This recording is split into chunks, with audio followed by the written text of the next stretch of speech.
और अभी तो बड़ा इंटरेस्ट हिस्ट्री में जगेगा तुम्हारा, रुक जाओ अभी, क्योंकि देखो इससे पहले की हिस्ट्री है ना अननोन हिस्ट्री है, वो हमारे कॉन्शियसनेस में नहीं है। अब जैसे जैसे हिस्ट्री के समीप आओगे ना इंटरेस्ट बढ़ने लगता है, क्योंकि आदमी कनेक्ट करने, समझ में आया। अब पार्टीशन ऑफ बंगाल 1905 ये आपसे ज्यादा कनेक्शन बनाएगा as compare to Alauddin Khilji का एग्रीकल्चर मार्केट का जो रिव्यू, क्योंकि वो ना आपने देखा है ना, फिर आप अगर एग्रीकल्चर नहीं समझते तो कैसे समझोगे, दिस इज द प्रॉब्लम। चलिए, तो हम कह रहे थे, एक तो मुझे याद दिला दिया करो जो भी हम टॉपिक देखें उसके मैं तुम्हें पहले है ना मेंस के क्वेश्चन दिखा दूं, तो सबसे इंपॉर्टेंट मेंस है, प्री तो कुछ भी नहीं है, कुछ भी नहीं।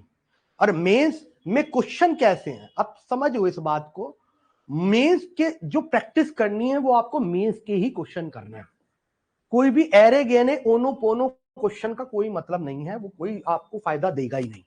सबसे बड़ी बात है कि मेंस की जो प्रोपेंसिटी है, यूपीएससी की जो प्रोपेंसिटी है, और यूपीएससी जिस ऑरा में क्वेश्चन पूछता है दैट इज द एपेक्स, समझ में आया।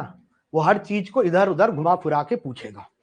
अब जैसे इन्होंने पूछा है how does E technology help, देखो सबसे पहले हमारा क्वेश्चन है जो इरिगेशन सिस्टम है, ट्रांसपोर्टेशन है, मार्केटिंग है, और टेक्नोलॉजी से रिलेटेड जो भी कॉन्स्टेंट है यानी जो भी रुकावटें हैं।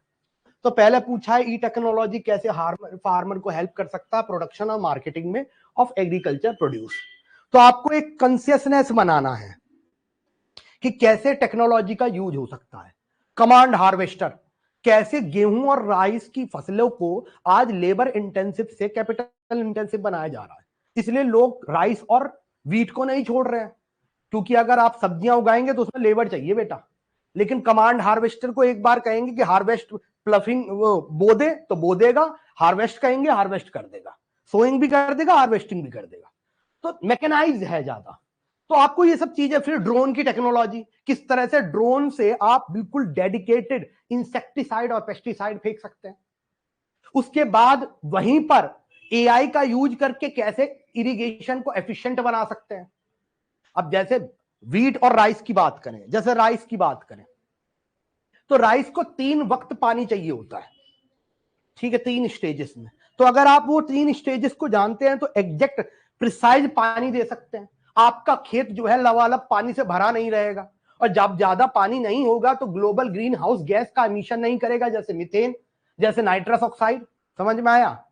तो इसमें टेक्नोलॉजी का यूज कर सकते हैं। और क्या टेक्नोलॉजी का यूज है, देखो इंटरमिग्लेशन से होगा, 2 तरीके से इंटरमिग्लेशन होगा। एक होगा जब आप ओरली एक दूसरे से कनेक्ट करें, जैसे दिव्या ने आपको समझाया, आपने दिव्या को समझा दिया, ओरली कनेक्ट करना तरीका मैं बता रहा हूं। दूसरा कनेक्शन है कि आपने पूरी एग्रीकल्चर पढ़ लिया और एग्रीकल्चर के बाद क्वेश्चन उठाया और क्वेश्चन उठा के हर दिन 3 से 4 क्वेश्चन खुद में स्क्रिबल कर लिए।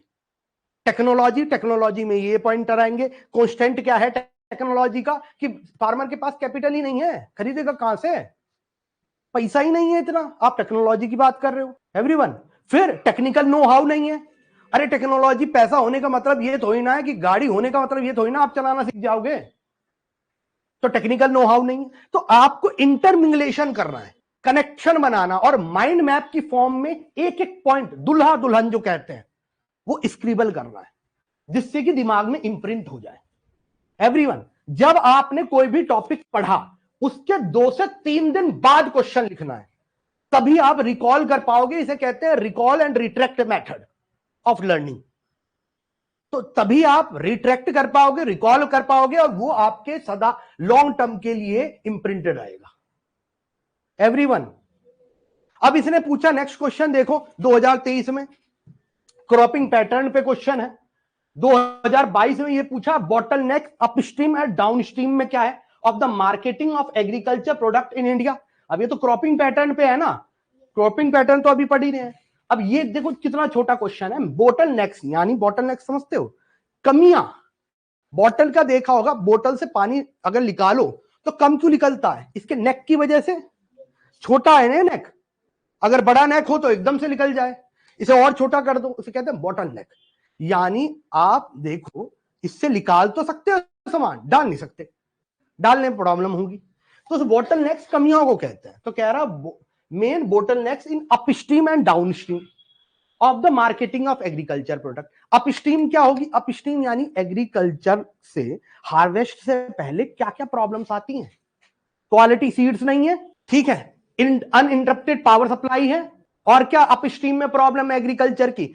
फर्टिलाइजर की नॉलेज नहीं है, ऑर्गेनिक फार्मिंग की इतनी नॉलेज नहीं है, और जल्दी से सॉइल सैलाइन और एल्कलाइन है, they don't know how to reclaim the soil, irrigation की प्रॉब्लम है, रेनफेड एरिया है। एवरीवन लिखो इसमें 55% एरिया इंडिया का रेनफेड है, फार्मर के पास इरिगेशन ही नहीं है। और प्रॉब्लम बताओ, मॉनसून डिपेंडेंट है, और बताओ, 7 तो हमने अभी कर दिए। इंटरमिंगलेशन, बताओ बताओ क्या प्रॉब्लम है एग्रीकल्चर को? सोचो, खुद ही दिमाग लगाओ कि मैं एक गांव में जाता हूं, किसान के साथ क्या क्या प्रॉब्लम आती है। इलिटरेसी है, एग्रीकल्चर नॉलेज नहीं है, 8 पॉइंटर हो गए। तो ये तो हमने अप स्ट्रीम स्ट्रीम लिख दिए, डाउन स्ट्रीम लिखाओ। कोल्ड स्टोरेज नहीं है, स्टोरेज भी नहीं है, कोल्ड स्टोरेज भी नहीं है, गेहूं को स्टोर कहां करोगे? अब स्टोरेज नहीं कर सकते तो आपको कभी भी दाम अच्छे नहीं मिलेंगे, क्योंकि खारिफ, खारिफ मतलब गर्मी की क्रॉप, गर्मी के क्रॉप आप उगा रहे हो तो सभी तो उगा रहे हैं, सभी तो हार्वेस्ट कर रहे हैं, सभी लाके डंप कर रहे हैं मार्केट में, और सभी लाके डंप कर रहे हैं तो किसी को प्राइस अच्छा नहीं मिलेगा। लेकिन जो खारिफ क्रॉप को राबी में बेच दे, ठंड गर्मी की क्रॉप को ठंड में बेच दे, पैसा कमा लेगा, इजंट इट? तो कोल्ड स्टोरेज नहीं है, स्टोरेज नहीं है, और क्या प्रॉब्लम है? डाउन स्ट्रीम फूड प्रोसेसिंग नहीं है, एफएमसीजी। अरे आटा से डफ बनाकर, पिज्जा बनाकर, वो 10 रुपए का आटा थोड़ी सी टॉपिंग्स लगाकर, वेजिटेबल लगाकर 400 रुपए में बेच रहा है। फूड प्रोसेसिंग है ये, एवरीवन। तो फूड प्रोसेसिंग नहीं है। और क्या है डाउन स्ट्रीम में? डाउन स्ट्रीम मतलब जैसे नदी चलती है, नदी का अप स्ट्रीम, डाउन स्ट्रीम। तो up problem agriculture, up stream क्या है, डाउन स्ट्रीम क्या है। और क्या प्रॉब्लम है? जल्दी से इंटरमिंगलेशन, आपको देखने की जरूरत नहीं है। ट्रांसपोर्टेशन, लॉजिस्टिक कॉस्ट बहुत ज्यादा है। एग्रीकल्चर ई मार्केट का कंसेप्ट नहीं आ पाया आज भी। एग्रीकल्चर, कितने किसानों के फोन में ई नैम ऐप डाउनलोडेड है, और वो अपना प्राइस देखते हैं किस मार्केट में कितना चल रहा है? कितने किसान देखते हैं? हार्डली। एवरीवन, एक ई नैम ऐप आती है, आप देख सकते हैं कितना प्राइस किस मार्केट में चल रहा है, किसका। कितनी किसानों को पता है ये बात? हार्डली। इंसेक्टिसाइड, पेस्टिसाइड की नॉलेज नहीं है, वो तो खैर अपस्ट्रीम में ही आ जाएगा। और क्या डाउन स्ट्रीम में प्रॉब्लम है? पीडीएस में लीकेज है, पब्लिक डिस्ट्रीब्यूशन सिस्टम में, और लीकेज है तो फार्मर्स, जब मार्केट में वो लीकेज मिलता होता है पब्लिक डिस्ट्रीब्यूशन सिस्टम से, तो आप समझिए प्रोक्योरमेंट करा गया है एमएसपी पे, मार्केट से अगर वो लीक कर रहा है तो फार्मर की तो मार्केट डिस्टॉर्ट कर रहा है। कैसे कर रहा है? क्योंकि बात यह 3 रुपए किलो चावल अब मार्केट में आके 20 रुपए में बिक रहा है, तो 80 रुपए के रेट को इफेक्ट कर रहा है। एवरीवन, नहीं समझ में आया? नहीं आया? रोजाना आना चाहिए। पीडीएस का मतलब जो राशन शॉप देखी है, 2 रुपए किलो, 3 रुपए किलो, 1 रुपए किलो अनाज मिलता है, और अब तो ये भी कर दिया 5 किलो अनाज कर दिया, वो बता देंगे अभी। अब उसे पीडीएस कहते हैं। सरकार क्या करती है? एमएसपी पे प्रोक्योर करती है, और प्रोक्योर करने के बाद ये राशन शॉप गरीबों में बांटते हैं। अब यहां से लीकेज होता है। अब लीकेज होकर अगर ये आम कंज्यूमर पे जा रहा है, तो फार्मर का जो रेट है 80 रुपए किलो बासमती चल रहा है, उससे तो लीकेज होने के कारण वो डिस्टोर्ट हो जाता है बेटा। इसे कहते हैं लीकेजेस इन पीडीएस। एवरीवन, सौरभ, तो लीकेजेस इन पीडीएस है। और क्या प्रॉब्लम है जल्दी बताइए? हाँ, क्या बात है, एक्सप्लॉयटेशन बाय द इंटरमीडिएट, ऐसे इंटरमिंगलेशन करना, बहुत अच्छा point. Exploitation of intermediary by the intermediary. और क्या पॉइंट? और बताइए। अब इसमें से कोई भी पॉइंट ऐसा था जो पर्टिकुलरली जिन्होंने पढ़ रखा उन्होंने सुनाना हो? है? क्या करना है? जो हमें पता है उसे ही इंटरमिंगलेशन करना है, और विद इन हमने 2 से 3 मिनट कर दिया। ये पेपर में भी तो यही करना है एवरीवन। और जो प्रॉब्लम्स है उसका ही वे फॉरवर्ड होगा कि टेक्निकल नो हाउ नहीं है तो फार्मर को एजुकेट करो, ठीक है, टेक्निकल एडेप्टेशन के लिए प्रोग्राम चलाओ, ठीक है, सोशलाइज करने के लिए प्रोग्राम चलाओ, नुक्कड़ नाटक भी हो सकता है उसमें, ठीक है, और जो भी बोटलनेक्स और अपस्ट्रीम पड़ी बोटलनेक्स पड़े हैं उसका अपोजिट वे फॉरवर्ड है। पानी बहुत ज्यादा खर्चा होता है तो ड्रिप इरिगेशन करो। इजिली अवेलेबल हो क्रेडिट, क्योंकि क्रेडिट नहीं है तो कैपिटल नहीं है, इजिली अवेलेबल हो किसान को, यही तो होगा way forward. So obvious, so easy, isn't it? देखिए सोचने का तरीका। तो आपको क्या करना है, घर पे जाकर अपने या तो अपने दोस्तों से ओरली इस चीज की प्रैक्टिस करिए। ओरल भी बहुत फायदा देता है बेटा, डोंट वरी अबाउट इट। आप अगर ऐसा सोचेंगे ओरल फायदा नहीं देता तो गलत बात है। और अगर लिख के करेंगे तो भी बहुत हेल्प करेगा, लिख के ज्यादा करेगा। और स्क्रिबल करना पॉइंटर्स एवरीवन। तो जैसी आपने चीजें पढ़ ली उस टॉपिक के क्वेश्चन सारे के सारे, अब ये जितने भी क्वेश्चन आए हुए हैं, अब जैसे ये आए हुए हैं क्रॉपिंग पैटर्न और इन सब पे, फिर फार्म सब्सिडी पे, पीडीएस पे, इसके बाद फूड सिक्योरिटी मिशन पे, इकोनॉमिक्स ऑफ एनिमल रेवेन्यू यानी कैटल रियरिंग पे क्वेश्चन आया हुआ है। ठीक है, ये सब्सिडी वब्सिडी सब पूछी है इन्होंने। फिर इन्होंने नेक्स्ट कॉलम में फूड प्रोसेसिंग इंडस्ट्रीज पे क्वेश्चन पूछा है। फूड प्रोसेसिंग ये टॉपिक है, इसमें इतने सारे क्वेश्चन पूछे हैं। जैसे स्कोप और सिग्निफिकेंस पूछा है फूड प्रोसेसिंग इंडस्ट्री का क्या है।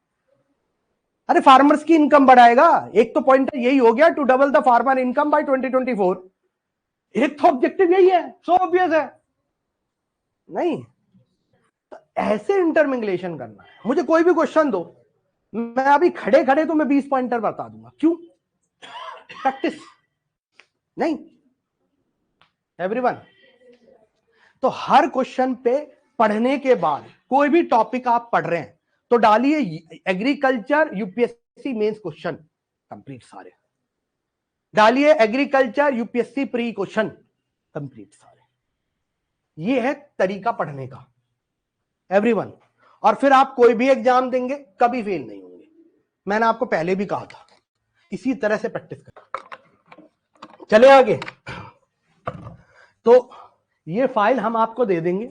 अब हम हर टॉपिक में जो भी हम पढ़ा रहे हैं उसकी आपको मेंस और प्री की फाइल दे दिया करेंगे, जिससे कि आपका एक चीज तो हो कि भाई मेंस और प्री का कोई वैसे भी कोई वाटर टाइट कंपार्टमेंटलाइजेशन नहीं है। एक ऑब्जेक्टिव टेस्ट है, एक सब्जेक्टिव टेस्ट है। जैसे अगर मान लीजिए यूपीएससी ने क्वेश्चन पूछा प्रधानमंत्री फसल बीमा योजना, मेंस का क्वेश्चन है ये, और पूछा कैसे फसल बीमा योजना फार्मर्स को फायदा करेगी। तुम्हारे हरियाणा पीसीएस का प्री है ये, इस बार क्वेश्चन आएगा ये एवरीवन। क्यों आएगा? क्योंकि अभी करनाल में इसी साल 2023 में ही ओले पड़ने के कारण 70% फसल खराब हो गई। और जब फसल बीमा के लिए लोग बीमा इंश्योरेंस कंपनी से मांग रहे थे तो उन्होंने डिनाई कर दिया। सो ऑब्वियस क्वेश्चन है।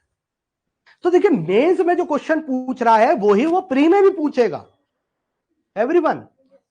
और मेंस के क्वेश्चन से ही आपका प्री का रास्ता भी जाता है, क्योंकि इन क्वेश्चन को आप करेंगे तो इंटरमिंगलेशन होगी, और इंटरमिंगलेशन से आप डिफरेंट डिफरेंट आयाम जो कहते हैं ना ढूंढेंगे किस तरह से लिखना है।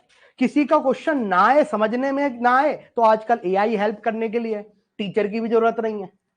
नहीं, एआई से लीजिए, चैट जीपीटी से लीजिए, प्रॉम्प्ट डालिए, उसमें पूरा पूरा क्वेश्चन डाल दीजिए, पूछ लीजिए उससे। तो सबको लॉगिन तो करना आता ही होगा, सबको चलाना आता है।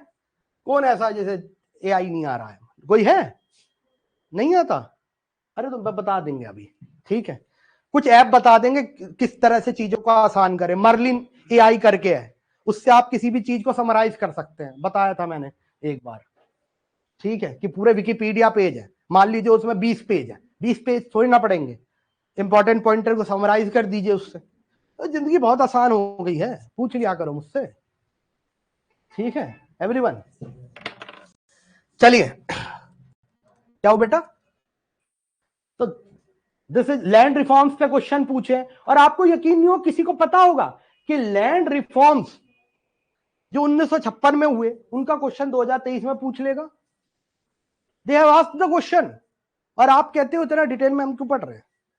क्योंकि this is how the propensity of UPSC is.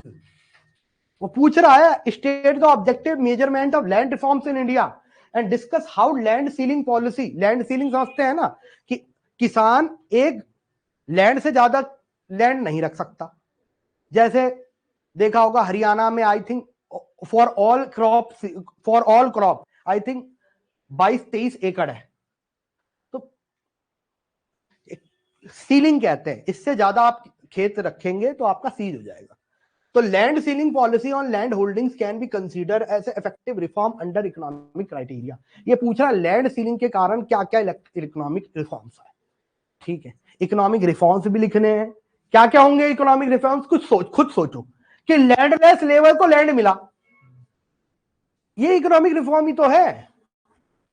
एक समय पर 70% जनता एग्रीकल्चर पे डिपेंडेंट थी और 55% जीडीपी में कंट्रीब्यूट करता था एग्रीकल्चर, एवरीवन। लेकिन अगर आप देखेंगे, आजादी के समय की बात कर रहे हैं, उस समय खाली 1% लोगों के पास खाली लैंड था। तो भाई उनका कैसे निदान होता, जो गरीब थे। किसने करा? लैंड सीलिंग ने, जमींदारी अबोलिशन ने। वहां पे ये बोलेंगे, पढ़ा देंगे लैंड रिफॉर्म्स क्या है, डोंट वरी अबाउट, डिटेल में पढ़ेंगे हम। ठीक है, 2016 में क्वेश्चन पूछा है, फिर 2015 में भी क्वेश्चन पूछा, और उसके बाद ये तो फेयर कंपनसेशन वाला वो लाया था राहुल गांधी भट्टा पड़सोल के बाद, वो 2014 में पूछा, क्योंकि 2013 में बहुत बड़ी बात हो गई थी वो। और कुछ लोग तो कहते हैं कि भट्टा पड़सोल का आंदोलन ना होता नोएडा, तो राहुल गांधी की पॉलिटिक्स खत्म ना होती। कुछ लोग कहते हैं ऐसा, एवरीवन। तो देखेंगे फेयर कंपनसेशन रिहेबिलिटेशन, अरे ये वो एक्ट है जिसमें सरकार आपकी जमीन को एक्वायर कर लेती है। तो 2013 के बाद अंग्रेजों का जो एक्ट था उसे खत्म कर दिया, सरकार अपना नया एक्ट लेके आई। पढ़ा देंगे, अभी लैंड रिफॉर्म्स में ही पढ़ेंगे। ठीक है, तो सबसे ज्यादा क्वेश्चन आपके इस वाले पोर्शन से आए हैं। आपको ये भी देखना किस पोर्शन से ज्यादा क्वेश्चन आ रहे हैं, और सबसे ज्यादा किससे आए हैं? क्रॉपिंग पैटर्न से, एवरीवन। तो स्टार्ट करें। तो हमने पिछली क्लास में कुछ करंट अफेयर्स देखे थे, उसे कंटिन्यू करने से पहले हम थोड़ा क्रॉपिंग पैटर्न देखेंगे, क्योंकि हमने एमएसपी देखा था कैसे मिलता है, देखा था ना एमएसपी कैसे मिलता है, और एमएसपी किस प्राइस पे खरीदा जाता है, उस प्राइस को क्या कहते हैं, क्या कहते हैं? जब central government through its agency known as FCI who works under the ministry of food and consumer welfare, food processing industry वाली, फूड वाली जो इंडस्ट्री है, उसके अंदर जब एफसीआई आता है, तो एफसीआई गेहूं की या चावल की या और भी क्रॉप्स हैं, देख लेंगे अभी, उनका प्रोक्योरमेंट करता है। तो प्रोक्योरमेंट कैसे करता है, किस रेट पे करता है, उस रेट को क्या कहते हैं? प्रोक्योरमेंट रेट, सो ऑब्वियस है। और जब वो स्टेट को बेचता है तो उस रेट को क्या कहते हैं? स्टेट को बेचता है जब वो प्रोक्योरमेंट, क्या कहते हैं उसे? अरे पीड सेंट्रल इशू प्राइस। क्या हो गया भाई तुम लोगों को, कैसे लोग हो, पता नहीं है क्या सौरभ? पता नहीं था तो फिर बोला क्यों नहीं? चलो पिछली क्लास में ही पढ़ाया है, आते क्यों नहीं बेटा रोजाना? चलो ठीक है, अब चले आगे। तो क्रॉपिंग पैटर्न और इस वाले पोर्शन से सबसे ज्यादा क्वेश्चंस आए। फिर आपको दूसरा ध्यान रखना है, प्री में किस तरह से क्वेश्चन आते हैं। तो प्री में अगर क्वेश्चंस देखें तो वही एमएसपी पर, ठीक है, ये तो कुछ क्वेश्चन डब्ल्यूटीओ से रिलेटेड है, वो इकोनॉमिक्स प्योर है, वो गलती से इसमें आ गए। उसके बाद इंक्लूसिव ग्रोथ क्या है, मेगा फूड स्पार्क क्या है, फिर आप एक एक बस दिखा रहा हूं। उसके बाद डिक्रीजिंग ऑर्डर ऑफ प्रोडक्शन भी पूछ रहे हैं ये, एवरीवन। बेशक पहले पूछा हो लेकिन पूछ सकते हैं तुमसे। टारगेट, फिर पीडीएस पे क्वेश्चन पूछा है आपसे, अन्नपूर्णा स्कीम और ये सब स्कीम से। अच्छा, सबसे इंपॉर्टेंट एग्रीकल्चर की स्कीम है, point to be noted, question पूछा जाएगा सबसे ज्यादा इंपॉर्टेंट, वेरी वेरी इंपॉर्टेंट अगर कोई सेक्शन है स्कीम का तो एग्रीकल्चर है। आपको खुद समझना चाहिए कि 45% पॉपुलेशन आज भी एग्रीकल्चर पे डिपेंडेंट है। तो 45% कम तो होता नहीं है, यानी देश की हाफ पॉपुलेशन मान लिया आप, कम नहीं है। एक सेक्शन आप पढ़ रहे हैं जो पूरे देश के 45% पॉपुलेशन को अफेक्ट करता है। See the propensity of it, this is the most important topic, the most important topic. इसलिए हमने और सारे सब्जेक्ट से पहले एग्रीकल्चर लिया है, एवरीवन। फिर प्रोक्योरमेंट से क्वेश्चन पूछा है, एमएसपी से देख लेंगे वो सारी चीजें। उसके बाद वेलफेयर स्कीम है, सीएसीपी भी पूछ रहा है कि भाई ऑब्जेक्टिव क्या है सीएसीपी, ये एमएसपी डिसाइड करके cabinet committee on economic affairs को देती है, और कैबिनेट कमेटी जो इकोनॉमिक अफेयर्स की है सरकार की, वो डिसाइड करती है एमएसपी कितना होगा। तो ये एग्रीकल्चर के अंदर, एग्रीकल्चर मिनिस्ट्री के अंदर एक कमीशन आता है, उस पर क्वेश्चन पूछा है एवरीवन। उसके बाद इन्होंने पूछा है कि भाई कि बफर स्टॉक जो हम बिल्ड करते हैं, देखो the price at which the government purchases food grain for the maintaining the PDS system and for building a buffer stock, क्या कहते हैं इसे भाई? Procurement price. वही सब क्वेश्चन पूछ रहा घुमा फिरा कर, सो ऑब्वियस बातें हैं ये, लेकिन ध्यान से आपको लेक्चर सुनना पड़ेगा। दूसरी चीज ये है कि मैंने ये देखा है कि भाई आप लोगों की कॉपी खाली खाली रहती है। देखो अगर मैं क्लास में लिखवाता चला जाऊं आपको, तो सो ऑब्वियस बात है यूपीएससी बहुत बड़ा है, हमें पढ़ाना बहुत ज्यादा है, and with in the short period of time. और मैं अपने बच्चों को ऐसा भी नहीं चाहता कि वो एक सोल्जर हो जिनकी हाफ ट्रेनिंग हो रखी हो, कि युद्ध में जाते ही पहली तलवार में ही खत्म, ठीक है, ऐसा नहीं होगा। कोई भी बच्चा अगर कुछ भी पढ़ रखा है तो उसने, अगर वो पढ़ रखा है तो उसका क्वेश्चन गलत नहीं होना चाहिए। तो हाफ हार्टेड, क्योंकि यूपीएससी एक प्रोसेस है, हम इस प्रोसेस को ऐसा नहीं करते चाटल पेपर दिखाएंगे, ऐसा नहीं हो सकता, पॉसिबल ही नहीं है। एक प्रोसेस है, आप जब तक उस प्रोसेस से नहीं चलेंगे पेपर नहीं लिख लेगा। To the precise, to be precise, तो एक प्रोसेस है, वो प्रोसेस तो आपको करना ही करना पड़ेगा, उसका कोई एस्केप रूट नहीं है बेटा, कोई एस्केप रूट नहीं है। और हम यूपीएससी में कहते हैं स्मार्ट वर्क, यहां पे स्मार्ट वर्क के साथ हार्ड वर्क चाहिए, स्मार्ट प्लस हार्ड। स्मार्ट तो ये हो गया कि भाई विकिपीडिया पेज को मर्लिन एआई से समराइज कर दिया, ये स्मार्ट वर्क है, लेकिन हार्ड वर्क भी चाहिए। हार्ड वर्क ये है कि आप उसे समझ पा रहे हैं कि नहीं समझ पा रहे हैं, उसे अपने शब्दों में लिख पा रहे हैं कि नहीं लिख पा रहे हैं, तो this is also necessary.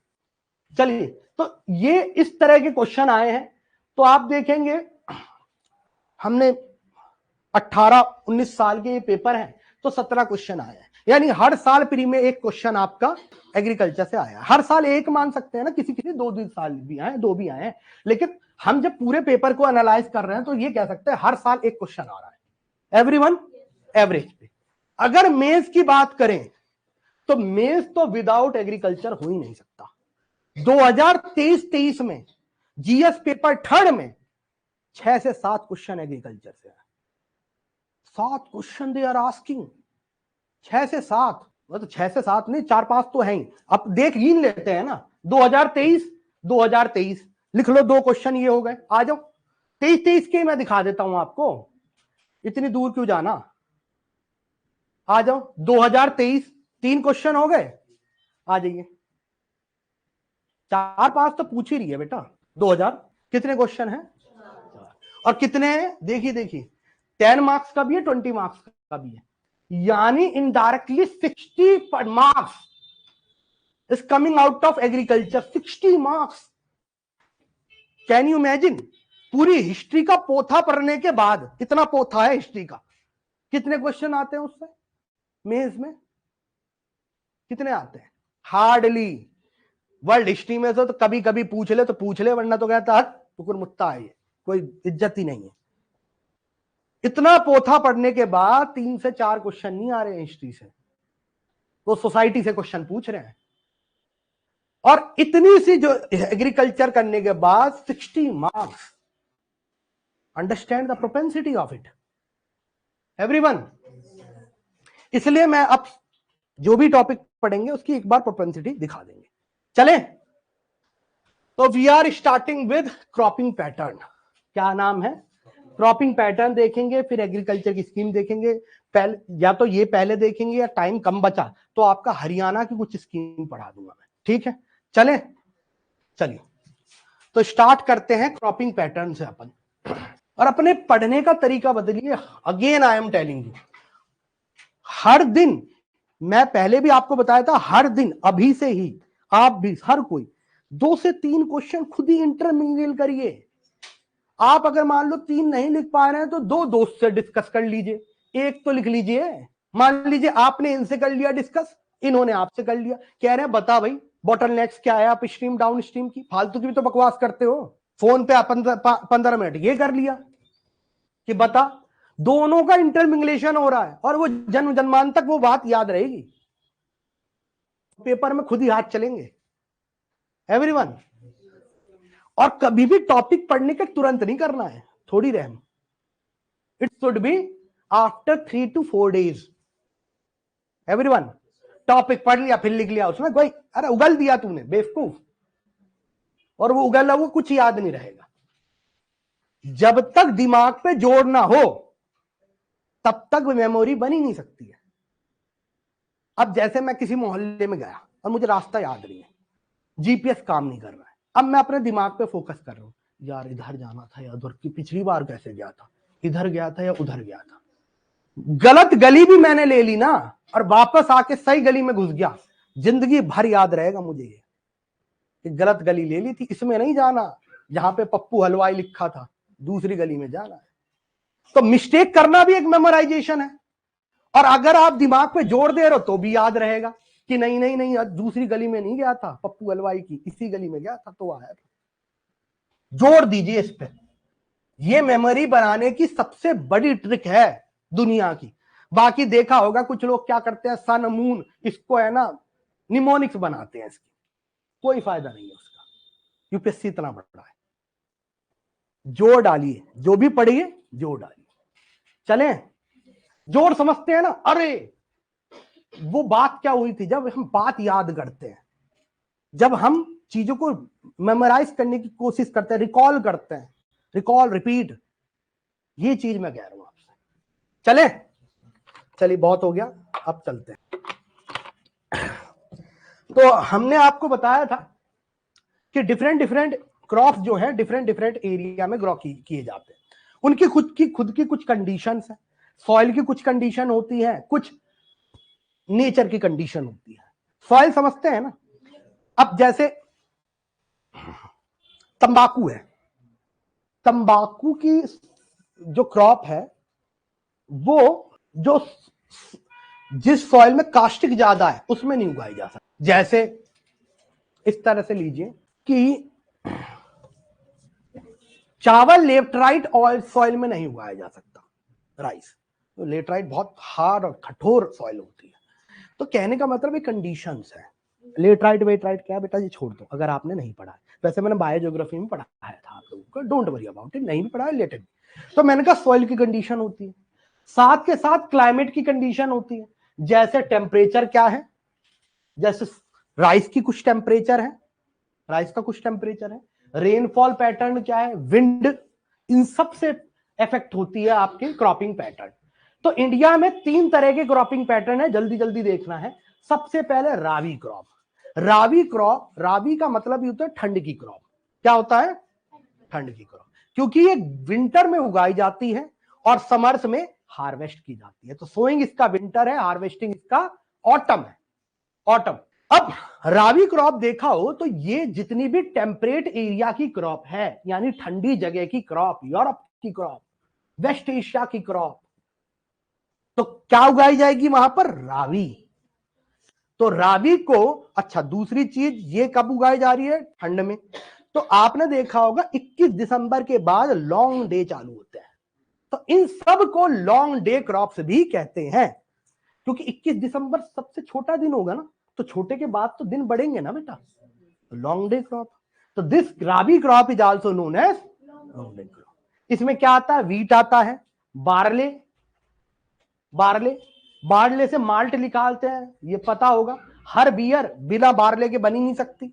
Malt समझते हैं, माल्ट, अरे फर्मेंट करो बार्ली को तो आपने देखा होगा एक एक्विस सॉल्यूशन बनता है, उसे माल्ट कहते हैं। अरे बियर कभी देखी हो आपने, ऐसा तो कोई होगा ही नहीं जिसने यहाँ बैठा हुआ है जिसने देखी ना हो, खैर तुम तो इतने ही सीधे हो, तो देखा होगा तो माल्टेड लिखा हो उस पर, बार्ली से बनती है। अभी आगे देखेंगे, बार्ले, पीस, मटर, ग्राम एंड मस्टर्ड, मस्टर्ड समझते हैं ना, सरसों, तो ये सब रावी क्रॉप है। नेक्स्ट खारिफ, नेक्स्ट क्रॉप कौन सी है, खारिफ। खारिफ क्रॉप जो देखो, खरीफ और खारिफ जो भी है वो आप देखेंगे तो ये गर्मी की क्रॉप है, गर्मी को क्रॉप है, तो जून जुलाई के बाद उगाई जाती है, जुलाई के एंड में, ठीक है, मतलब मॉनसून के बाद। और देखा जाए तो on the grow onset of monsoon, तो यानी ये जून जुलाई के करीब, और हार्वेस्ट इसे सितंबर अक्टूबर कर दिया जाता है, यानी जैसी ठंड स्टार्ट होने वाली है उससे पहले ही हार्वेस्ट कर लिया जाएगा। इसे कहते हैं हम खरीफ क्रॉप। जो है वो आपने देखा होगा ट्रॉपिकल और सब ट्रॉपिकल एरिया की क्रॉप है। कहां की है? ट्रॉपिकल समझते हैं ना, 0 से 23.5, 23.5 से 30 सब ट्रॉपिकल।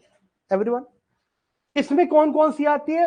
राइस, राइस को खड़ी फसल और राइस की जो होती है पैडी कहते हैं। बताएंगे क्यों कहते हैं पैडी। मेज, ज्वार, बाजरा, तुर, मूंग दाल, कॉटन, जूट, सोयाबीन, ये सब खरीफ क्रॉप है। एवरीवन, ये खरीफ और राबी भी पूछ लिया जाएगा, मैं पढ़ा दूंगा आपको। जैसे तिलहन पूछ लिया पिछली बार 2023 के प्री में कि तिलहन, अच्छा 2023 के प्री वाले तो एडिड भी नहीं है इसमें, तो जैसे तिलहन पूछ लिया तो फिर तो आप देखो ये 17 से 22-23 हो जाएगा। 2 क्वेश्चन तो एग्रीकल्चर से 2023 में ही क्वेश्चन पूछा गया, ठीक है, वो मैंने एडिट करना भूल गया उसमें, वो 2022 तक की है बेटा। तो फिर तो आप हर साल 1.5 ले लो फिर तो, ठीक है। तो मूंग, कॉटन, जूट एंड सोयाबीन ये सब खरीफ क्रॉप। अब इनके मिडल इंटरमिटेंट पीरियड होता है। इंटरमिटेंट पीरियड को हम इसे जायद पीरियड कहते हैं। जायद पीरियड में मोस्टली सब्जियां उगाई जाती है कि राइस की खेती हुई, फिर गेहूं की खेती होनी है, तो उसके बीच मतलब विंटर और समर, विंटर की कौन सी है? व्हीट, समर राइस, इनके बीच का जो समय होता है, जैसे आपने मई, अप्रैल, अप्रैल मई इन सबका सुना होगा, उस समय आपने देखा होगा क्या उगाया जाता है? जायद। घंघोर गर्मियों में हो रहा है ये, इसलिए देखो पानी का कंटेंट इनमें कितना ज्यादा है। नेचर, पानी की कमी है ना, इसलिए पानी बचा रहा है। वाटरमेलन, मस्कमेलन, कुकुम्बर, ये सब इसी समय होती है। चले आगे, चलिए। अरे तिलहन अभी आप बताएंगे, खरीफ क्रॉप है तिलहन, देखेंगे उसे बाद में। तिल, तिल तिलहन भी कहते हैं ना उसे। तो क्रॉपिंग पैटर्न हमें पता है डिफरेंट डिफरेंट चीजों पे डिपेंडेंट होता है। अब इसे ज्यादा समझने की हमें जरूरत नहीं है, क्योंकि ये सो ऑब्वियस बातें हैं कि हिस्ट्री हमें क्या बताती है कि हिस्टोरिकल एरिया जहां ज्यादा जो चीज होती है वही उगाई जाती होगी। जैसे मान लीजिए अगर हरियाणा वीट प्रोड्यूस पहले करता था ज्यादा, तो वीट ही प्रोड्यूस करेगा। हिस्ट्री होती है कि मतलब आदमी अपनी नॉर्मेटिव वैल्यूज से डिटरमाइन करता है। नेचर उसे कोडिंग प्रोवाइड कर रहा है कि नेचर में क्या क्या उगाई जा सकती है। आदमी उस कोडिंग को समझकर उसके अनुसार चलता है, ठीक है। ये एक पूरी फिलॉसफी है जिसे नियो डिटर्मिनिज्म कहते हैं। क्या कहते हैं? ठीक है, नया भाग्यवाद डिटरमाइन कर रहा है वो। एवरीवन, तो हिस्टोरिकल फैक्टर है, पॉलिटिकल फैक्टर यानी गवर्नमेंट पॉलिसी जिसे बढ़ावा देती है, जैसे एमएसपी। आप अगर देखें तो पर्टिकुलरली वेस्ट का जो एरिया है, पंजाब, हरियाणा, वेस्टर्न उत्तर प्रदेश, ये वीट और राइस की कल्टीवेशन क्यों करता है? जबकि वीट एंड राइस के कारण यहां बहुत सारी प्रॉब्लम है। क्यों करता है? क्योंकि एमएसपी मिल रही है उस पर। ओपन एंडेड प्रोक्योरमेंट है, कितना ही उगाओ। ज्वार बाजरा में सरकार ने कहा है मेरा मेरा पानी मेरी धरोहर, हरियाणा सरकार ने, कि पर एकड़ 7,000 रुपए देंगे कि अगर कोई अपना खेत में राइस या वीट की कल्टीवेशन ना करे, राइस की पर्टिकुलरली ना करे, तो राइस के कारण बड़ा दोहन है यहाँ के एग्रीकल्चर का। तो उसने कहा 7,000 रुपए पर एकड़ कर देंगे। किसान कह रहा क्या क्या मजाक है, पर एकड़ से मैं राइस से 50,000 रुपए कमाता हूं, 15,000 भी मेरा इनपुट है, तो भी मुझे 35,000 रुपए बच रहे हैं। आपके 7,000 लेकर मैं क्या करूंगा? एवरीवन, तो गवर्नमेंट पॉलिसी के कारण भी आदमी इफेक्ट होता है। नेक्स्ट, इकोनॉमिक फैक्टर, सबसे बड़ी प्रॉब्लम, सबसे ज्यादा इंपॉर्टेंट तो यही है, पैसा कौन सी क्रॉप ज्यादा देगी। अब बाजरा उगा दोगे, बारिश हो गई, खत्म, 0 सन्नाटा, कोई देखने वाला नहीं। लेकिन बारिश हो जाएगी, चावल फिर भी तंतनाता, आजार, उसका स्टाइल ये है। समझ में आए बात? तो इकोनॉमिक फैक्टर भी है। पानी चावल इतने पानी में भी सरवाइव कर जाता है, इसलिए तो उसे इतने पानी में डालते हैं, क्योंकि पानी ज्यादा रखने से खरपतवार यानी वीड उसके आसपास ग्रो नहीं हो पाती क्योंकि पानी में मर जाती है, वो गल जाती है। राइस नहीं गल पाता, इसलिए इतना पानी डालते हैं उसमें। तो economic factor do play a role everyone. तो ये सारे फैक्टर तो मैं ये चाहूंगा खुद पढ़ लेना क्योंकि सो ऑब्वियस है, इंग्लिश को हिंदी नहीं करेंगे एवरीवन, ये सब खुद पढ़ने वाली चीज है। रिलीफ यानी कितनी ऊंचाई और निचाई पर है। जैसे टी की खेती आपने देखा होगा एक हाइट पर ही हो सकती है, 2000 मीटर से ऊंची की हाइट, 2000 कह 1500 मीटर से ऊंची की हाइट पर। क्यों? क्योंकि टी को पानी चाहिए, रुका हुआ पानी नहीं चाहिए। अब देखो, चावल को रुका हुआ पानी चाहिए, टी को पानी चाहिए, रुका हुआ नहीं चाहिए। तो हिल पे बारिश होगी तो ऐसे निकल जाएगी। अगर पानी ज्यादा हो गया टी की खेती में तो उसके पत्ती जो है गल जाएंगे। अब नेचर है, इसलिए वो हिली एरिया पे उगाया जाता है टी एवरीवन। फिर सब इतनी सेंसिटिव क्रॉप है, रात को ठंड चाहिए दिन को गर्मी चाहिए, ये अपना स्टाइल है। तो understand these are the factors. तो रिलीफ में हमने बताया ऊंचाई निचाई का, तो अलग अलग क्रॉप अलग अलग चीजें मांगती है। Temperature do play a role. अब गन्ना इतना बेशरम है, गन्ने को चाहिए हॉट एंड ह्यूमिड क्लाइमेट। क्या चाहिए? Hot and. लेकिन जब उसका फ्लोरोसेंस होने लगे, फ्लोरोसेंस मतलब होता फूल का आना, हाँ तो बॉटनी की है, मेरे साथ ही आ जाती है, यहाँ पर थोड़ा सपोर्ट मिलता मुझे, फूल का आना। लेकिन जब फ्लोरोसेंस उसका हो और गन्ने में सुक्रोज सुक्रोज अच्छा गन्ना बहुत दिन तक खेतों में रहे ना तो सुक्रोज ग्लूकोज में बदल जाता है और उसका मीठापन कम हो जाता है।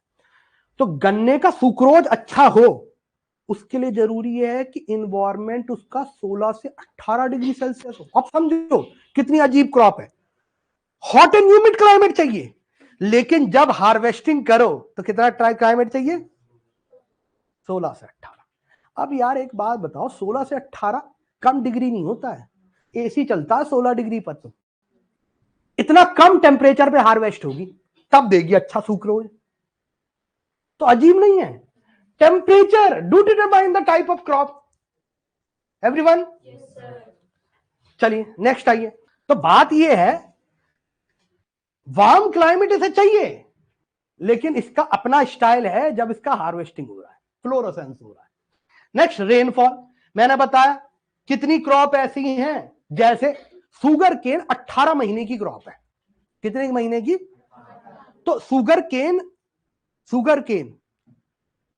शॉर्ट ग्रासेस नहीं है, ग्रास है sugar cane but it is perennial. 18 महीने की क्रॉप कम नहीं होती है, वो बीट की तरह नहीं है 6 महीने में हो गया सब काम, बीज भी छप छोड़ प्रोसेस हो गया, उसके क्या क्या सीड्स निकल गए, सब कुछ हो गया। तो शॉर्ट प्लांट नहीं है वो क्या है? पेरिनियल है एवरीवन। अब समझो, राइस को 150 से 200 सेंटीमीटर पानी चाहिए, ठीक है, तब अच्छी होगी वो। और कितने दिन में चाहिए? वो चाहिए 6 महीने में। शुगर केन को राइस से भी ज्यादा पानी चाहिए, 200 से 300 सेंटीमीटर पानी। अब समझो कि रेनफॉल या वाटर कितना इंपॉर्टेंट है शुगर केन के लिए एवरीवन। इतनी बजलिंग क्रॉप है कि राइस से ज्यादा पानी लेती है। फिर आप कहते हो कि हम राइस क्यों पढ़ रहे हैं? क्योंकि राइस को 150 से 200 सेंटीमीटर 6 महीने के अंदर चाहिए, शुगर केन को ये 18 महीने, क्योंकि उसका मैच्योर ही 18 महीने में हो रही है वो। तो उसे कितनी चाहिए? 200 से 300 सेंटीमीटर। तो अंडरस्टैंड कि rainfall do play a role in determine the types of agriculture and the productivity of agriculture everyone. और लो रेनफॉल की कुछ क्रॉप है, जैसे बाजरा, पानी से नफरत। Sorghum is known as camel crop, पानी ना भी दो तभी भी सरवाइव कर रही है, कोई मतलब ही नहीं है। सोरगम पानी ना दो सरवाइव कर जाएगी, don't need the water, also known as camel crop. बाजरा तो driest of the driest crop है, तो पानी की जरूरत ही नहीं है एवरीवन। कैमल क्रॉप पूछ ले सकता है किसको कहते हैं? सोरगम को। ठीक है, क्या हो बेटा? अच्छा सोरगम तुझे पता नहीं है? तो सब अंग्रेज आता है, इधर बाजरा को पानी नहीं चाहिए, उसी जगह राइस, शुगर केन, वीट। तो आपको क्या लगता है वीट को पानी नहीं चाहिए? फुल पानी चाहिए उसे। किसने कहा पानी नहीं चाहिए? उसको भी पानी चाहिए। तो बात ये है, उसी जगह आ जाओ, ये क्या नाम है, खजूर, डेट्स। डेट्स की अपनी कैटेगरी है। डेट्स को चाहिए hot plus non humid environment. गर्मी तो हो लेकिन ह्यूमिडिटी ना हो। बिहार के डेट्स चले जाइए, बीज छोड़कर कुछ नहीं मिलेगा, जो उसका गुर्दा होता है वो तो मिलेगा ही नहीं। उसी जगह मिडिल ईस्ट चले जाइए, खजानी फजानी, आपको यूएई के, दुबई के, यमन के, इतने सारे आपको डेट्स मिलेंगे, यू कांट आइडेंटिफाई खाऊं कौन सा, इतनी वैरायटी है। क्यों? हॉट है प्लस नॉन ह्यूमिड एनवायरमेंट है। बिहार में हॉट है लेकिन ह्यूमिड एनवायरमेंट है। अलग अलग क्राइटेरिया है उगने के, वहीं होते हैं ये एवरीवन। तो एरियाज ऑफ लोन रेनफॉल एक क्राइटेरिया है। चलिए, तो हम पहली सॉइल, फिर मैंने बताया सॉइल भी एक इंपॉर्टेंट फैक्टर है। कॉटन मतवाला, पानी चाहिए, रेनफॉल का नहीं चाहिए, क्योंकि कॉटन की बॉल्स खराब हो जाएंगी एवरीवन। तो कॉटन की बॉल्स खराब हो जाएंगी तो पानी तो चाहिए लेकिन नीचे से चाहिए। अब नीचे से चाहिए तो पानी बहुत चाहिए, तो इसे बेस्ट सॉइल इसके लिए ब्लैक कॉटन सॉइल है, जिसे हम रेगुल सॉइल भी कहते हैं, जो डेक्कन की लावा में हमें मिलती है। इसलिए कॉटन इंडिया का प्राइमरी सेंटर ऑफ ओरिजिन है। कॉटन में ही इंडिया में ही कॉटन आया सबसे पहले। फेवरेट सॉइल है इसकी। तो soil do play a role. चावल है, उसे लोमी चावल चाहिए, क्ले लोमी, पानी रुका हुआ हो, क्ले लोमी होगा ना। रुका हुआ पानी किस में होगा? जो क्ले ही होगी, और लोम होगा। लोम का मतलब सैंड, सिल्ट और क्ले का मिक्सचर एवरीवन। तो soil do play a role in determine the type of agriculture. Next आइए, इरिगेशन। ये अपने आप में बहुत बड़ा चैलेंज है, जल्दी करते हैं इसे थोड़ा। एग्रीकल्चर ये अपने आप, वो सॉरी इरिगेशन, ये अपने आप में एक बहुत बड़ा चैलेंज है। जैसे देखेंगे इरिगेशन की अगर बात करें तो area with low rainfall, area with high rainfall, दोनों की डेंसिटी ऑफ क्रॉपिंग पैटर्न अलग अलग होगी।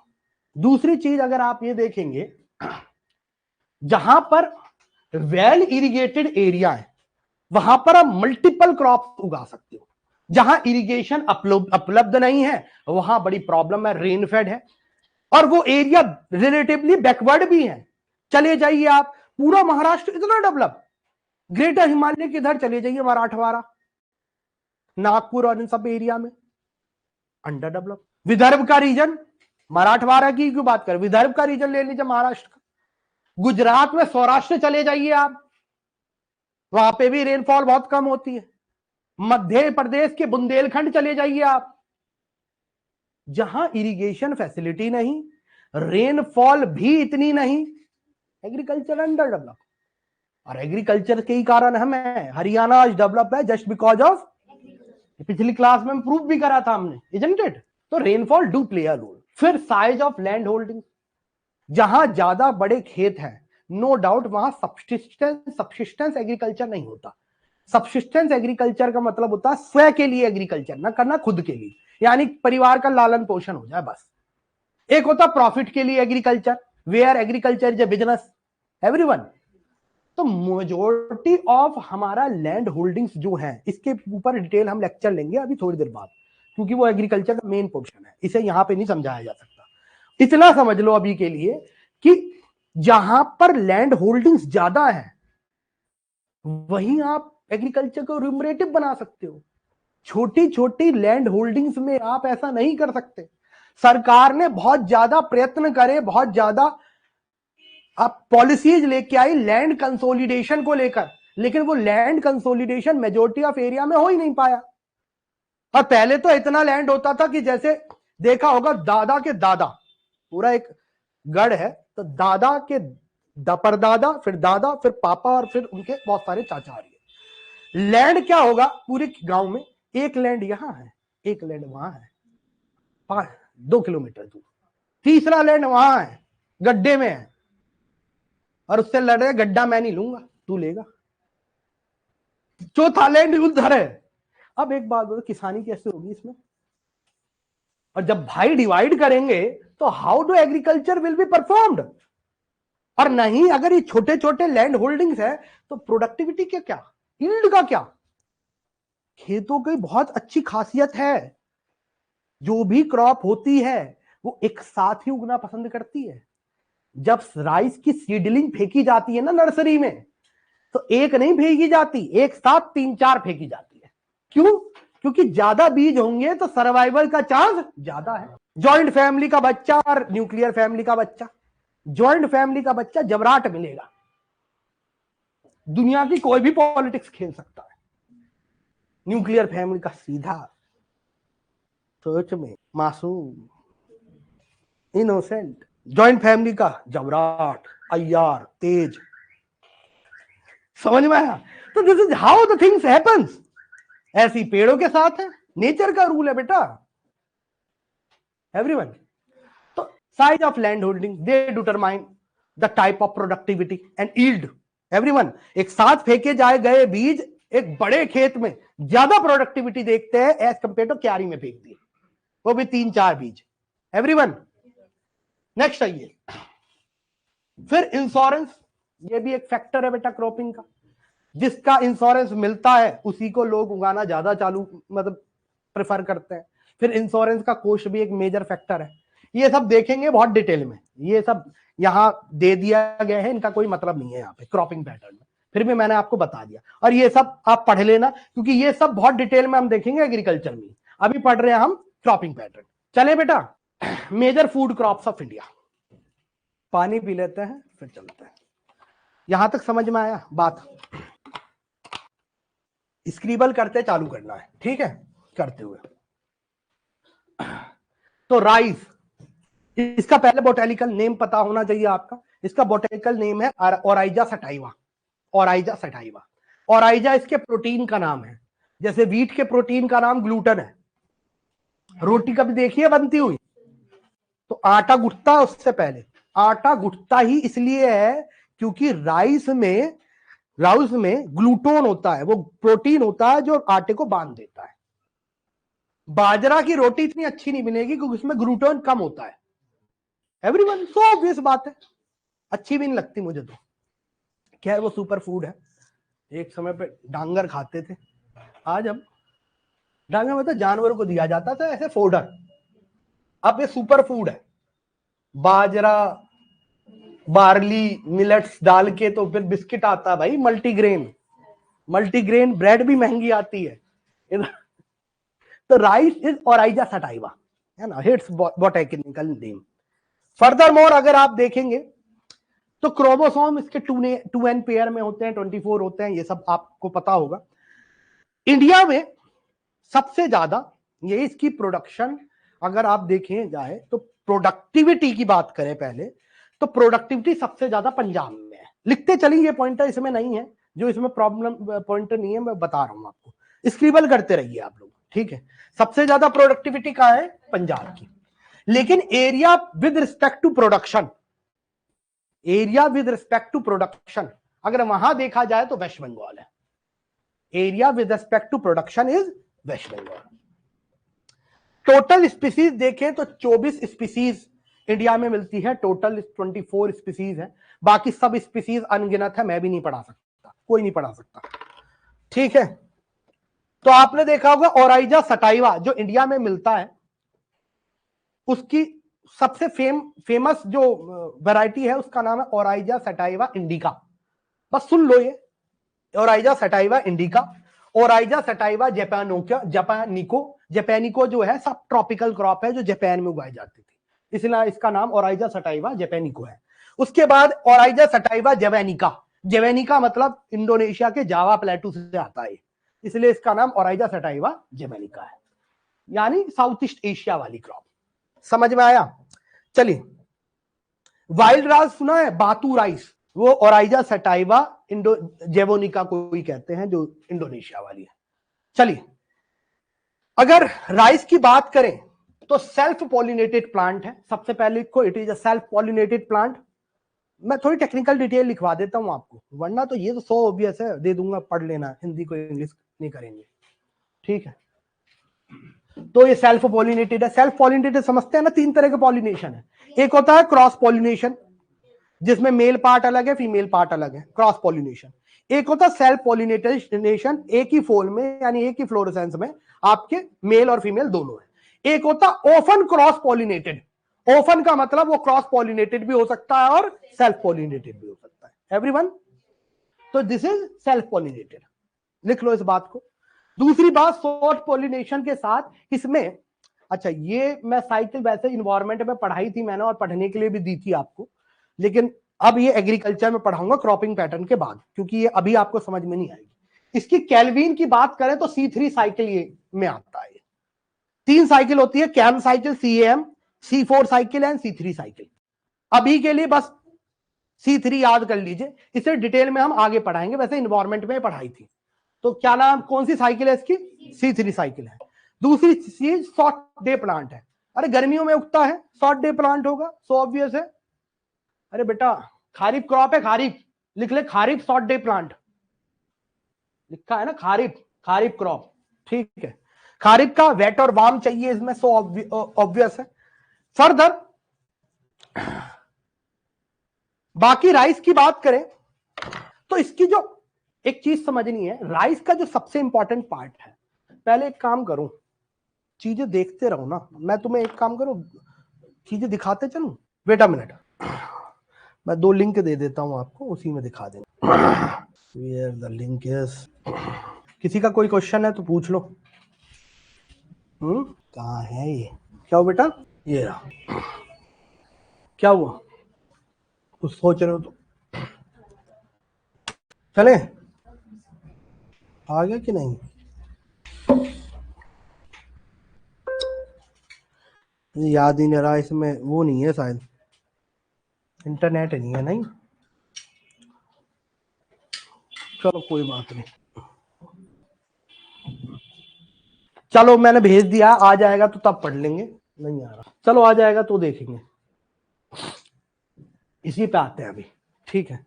मैंने भेज दिया है, आ क्यों नहीं रहा है, अच्छा इंटरनेट शायद, इंटरनेट है किसी का, चलो क्लास के बाद दिखा देंगे। हाँ अब यार मुझे पासवर्ड भी नहीं पता, मेरा फोन का इंटरनेट शायद चल ही नहीं रहा है अभी, क्या इसमें तो है, मेरे लैपटॉप में चाहिए भेजने के लिए, बताइए। 8 टाइम्स 8 स्ट्रॉम है ना, कब ला रहा है, 8 टाइम 8, 1 2 3 4 5 6 7 8, कंफ्यूज हो जाएगा यार इसमें तो आदमी, इतनी बार 8 करा है, 8 को ही 3-4 बार दबाएगा कि गलत तो नहीं दबा रहा, आ गया, चलो चलो ठीक है, आ गया। तो देखते चलो एक बार, पहले ये देख लेते हैं, आज ये है paddy, this is the paddy, full HD में देखूंगा ना अपन, दिस इज पैडी, क्या कहते हैं इसे, पैडी। जब इसका हल, हल का मतलब होता है छिलका, तो हल के 2 पार्ट होते हैं, इतना टेक्निकल में नहीं जाना ना, मैं बॉटेनिकल टीचर हूं कि आपको हल के 2 पार्ट बताऊंगा। इसका जब हल निकाला जाता है, तो हल निकालने के बाद हमारे पास बेटा जो राइस बचता है उसे कहते हैं, आपने सुना होगा ब्राउन राइस, क्या कहते हैं, ब्राउन। हल निकालने के बाद यानी पैडी का छिलका निकालने के बाद जो राइस बचेगा, this is known as brown rice. अब ब्राउन राइस तो अपन लोग खाएंगे नहीं, क्योंकि उनमें विटामिन बी ज्यादा होता है, लेकिन टेस्ट इतना अच्छा आएगा नहीं, तो अपन क्या करते हैं, ब्राउन राइस का ऊपर का जो ब्रान होता है, ब्रान, उस ब्रान को है ना पॉलिश करवाते हैं, तो मशीन उसे पॉलिश करती है और पॉलिश करने के बाद व्हाइट राइस मिलता है, और ये जो ब्रान बचता है, इस ब्रान से ऑयल निकाला जाता है जिसका नाम है राइस ब्रान। एवरीवन, तो आपने एक सुना होगा सेला चावल, अच्छा सुनो, एक तो व्हाइट राइस जो मिला, समझ में आया, ब्राउन राइस और व्हाइट राइस क्या है इस दोनों के बीच में, येलो राइस मत कह देना भाई, थोड़े गोल्डन राइस की बात नहीं कर रहा हूं मैं, वो जेनेटिकली मॉडिफाइड है, इंडिया में अलाउड भी नहीं है, एवरीवन, मैं ब्राउन राइस की बात कर रहा हूं। अब व्हाइट राइस भी जो हमें मिला है वो बेटा ऐसा नहीं है कि हम डायरेक्ट उस राइस को ऐसे खाते हैं, उसे स्टीम और ऊपर चावल रखा जाता है, तो स्टीम में पर बोल्ड करा जाता है। क्या करा जाता है? पर बोल्ड। ठीक है, इसे कहते हैं हाइड्रोथर्मल बॉइलिंग, यानी डायरेक्ट उसे आग में नहीं डाला जाता, बॉइलिंग की जाती है, और बॉइलिंग करने के बाद व्हाइट राइस जो मिलता है वो मार्केट में बिकता है। ठीक है, उसमें बासमती है तो थोड़ा एरोमा भी होता है उसमें। ब्राउन राइस को भी ऐसे पर बोल्ड किया जाता है, और ब्राउन राइस जो पर बोल्ड होता है उसे कहते हैं सेला चावल। क्या कहते हैं? सुना है सेला चावल? नहीं सुना है। हल HUL, डीहलिंग का प्रोसेस होता है, एक डीहलिंग का प्रोसेस होता है जिसमें पैडी से ब्राउन राइस निकाला जाता है। उसके बाद हलिंग का प्रोसेस होता है जिसमें ब्राउन राइस से व्हाइट राइस को पॉलिश किया जाता है, उसे हलिंग कहते हैं। डीहलिंग एंड हलिंग, इतना प्रोसेस है जो वो बनना है क्या? छोड़ो से। तो हमने बताया था राइस कैसी है, प्रोडक्ट है बेटा, सेल्फ पॉलिनेटेड है। 7% इसमें प्रोटीन होता है जिसका नाम है ओराइजा। क्या नाम है? ओराइजा। दूसरी चीज शॉर्ट डे प्लांट है, ये सब बता दिया था मैंने आपको। एक चीज और समझिए, राइस एक वार्म एंड ह्यूमिड क्लाइमेट की क्रॉप है। किसकी? इसे देखते चलो ना तो थोड़ा फील भी आएगा। क्या है यार, वो बहुत, अरे दिन शुरुआत से नहीं देखना, मार्केट ले जाने दे, छोड़ो से, वो चल जाएगा वो अपने आप। ये आधा क्यों आता है? हो जाता है, क्या कर दूं? तो टाइम खराब नहीं करते। तो बात यह है इसकी, जो अगर सॉइल की बात करें तो बेस्ट सॉइल जो है, ये कौन सा प्रोसेस है बेटा? प्लॉइंग का। प्लॉइंग में क्या होता है, कांटे लगे होते हैं और सॉइल को है ना, सॉइल को इधर से उधर करा जाता है, उसे प्लॉइंग कहते हैं। इस प्लॉइंग से जो छोटा होता है उसे क्या, देखो ये क्या है? प्लॉइंग। This is ploughing. एक होता है टिलिंग, जिसमें गोलाकार टिलर्स होते हैं, वो क्या कहते हैं, पूरे खेत को यूनिकली टिल करते हैं। प्लॉइंग से अच्छा टिलिंग है, और टिलिंग से अच्छा जीरो टिलिंग है। समझ में आया एवरीवन? क्यों करी जाती है प्लॉइंग या टिलिंग? टू एयराइज द सॉइल, एरिटेड करने के लिए, उसमें ऑक्सीजन जाए। लेकिन वो इतना किसान करता है कि उसकी टॉप लेयर ही बर्बाद कर देता है। ठीक है, चलिए, अलग अलग तरह के टिलर और वो आते हैं। नेक्स्ट आइए। तो मैंने बताया वार्म एंड ह्यूमिड एरिया की क्रॉप है।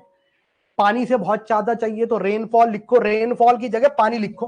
पानी से कितना चाहिए? तो पानी चाहिए इसे 150 से लेकर 200 सेंटीमीटर वाटर चाहिए इसे।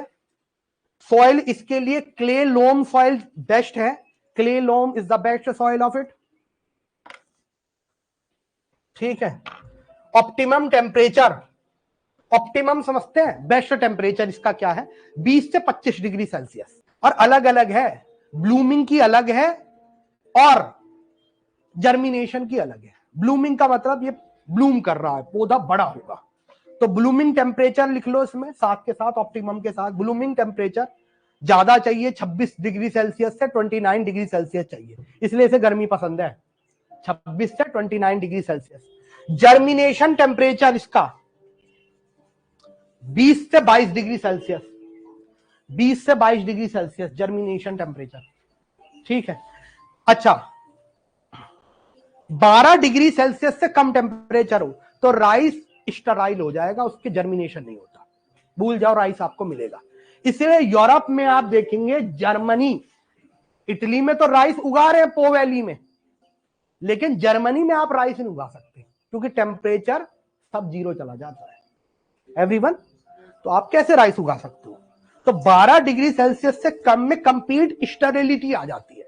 फिर 37 डिग्री से ज्यादा टेम्परेचर नहीं होना चाहिए, वरना इसके जो फ्लावर है, फ्लोरोसेंस है, वो जल जाएंगे, बंद हो जाएंगे। तो लिख लो इस बात को कि 12 degree Celsius, less than 12 degree Celsius, 12 degree Celsius complete sterility.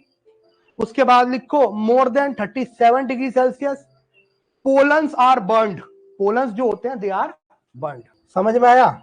जो सबसे इंपॉर्टेंट पार्ट है राइस का, जिसे हर किसान को प्रोटेक्ट करना चाहिए, उसे कहते हैं फ्लैग लीफ। क्या कहते हैं?